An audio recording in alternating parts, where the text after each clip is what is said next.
Fala galera, tô com uma 430 aí. Esse carro, quando tem uma retomada na aceleração do carro, ele faz um ruído no difusor do ar-condicionado do banco traseiro. E quando o carro tá nas remendo de pista, em alguma oscilação, ele fica um barulho como se fosse pinça batendo na roda traseira aqui, ó.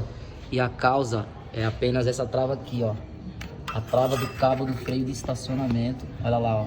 Ela solta e o cabo vai batendo aqui, ó, quando o carro tá nas trepidações da rua, e automaticamente quando dá uma retomada na aceleração, o cardão sobe um pouco e causa ruído também no cabo. Dois barulhos, um problema só.